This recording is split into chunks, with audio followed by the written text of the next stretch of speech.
Assalamualaikum warahmatullahi wabarakatuh. Saya Seri Nurul Makfiro, absen 31 dari kelas 11 IPS 3. Di sini saya akan menjelaskan sejarah konferensi meja bundar. Konferensi meja bundar dilakukan di Den Haag, Belanda pada 23 Agustus sampai 2 November 1949.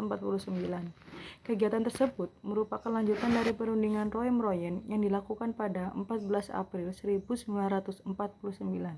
Adapun latar belakang konferensi ini untuk memperoleh kemerdekaan secara absolut dari Belanda, sebab kala itu pihak Belanda sempat membentuk negara Indonesia Serikat atau disebut dengan NIS dan memperkecil daerah kekuasaan Indonesia.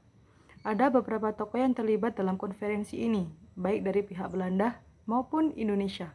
Belanda sendiri dipimpin oleh Mar Seven dan Indonesia dipimpin oleh Muhammad Hatta. Ada juga perwakilan dari organisasi negara-negara bagian BFO yang dipimpin oleh Sultan Hamid. Peristiwa ini menghasilkan beberapa perjanjian antar kedua belah pihak. Adapun isi perjanjian konferensi meja bundar adalah sebagai berikut. Yang pertama, Belanda menyerahkan sepenuhnya kedaulatan atas Hindia Belanda kepada Republik Indonesia Serikat dan kedaulatan itu tidak dapat dicabut kembali. Penyerahan kedaulatan dilakukan selambat-lambatnya pada 30 Desember 1949. Dan yang kedua, masalah Irian Barat akan dibahas 1 tahun dari penyerahan kedaulatan. Selain itu, RIS dan Kerajaan Belanda terikat dalam hubungan Uni Indonesia-Belanda yang dikepalai Ratu Belanda. Dan yang ketiga, kapal-kapal perang Belanda akan ditarik kembali dari Indonesia dengan catatan bahwa beberapa korvet atau kapal perang kecil akan diserahkan untuk RIS.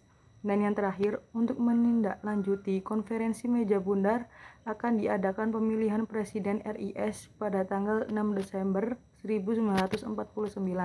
Sementara itu, pelaksanaan perjanjian konferensi meja bundar menetapkan IR Soekarno sebagai Presiden terpilih RIS dan dilantik pada 17 Desember 1949.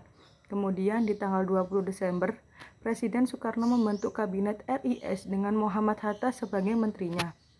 Penyerahan kedaulatan oleh Belanda kepada Indonesia dilakukan oleh Perdana Menteri William Drees kepada Perdana Menteri Muhammad Hatta pada 27 Desember 1949 di Den Haag.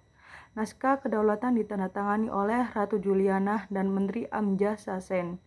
Kemudian, penyerahan kedaulatan juga dilakukan di Jakarta oleh Wakil Tinggi Mahkota Kerajaan Belanda AHJ Loving kepada Sri Sultan Hamengkubuwono pada tanggal 27 Desember 1949. Sekian sedikit penjelasan dari saya. Wassalamualaikum warahmatullahi wabarakatuh.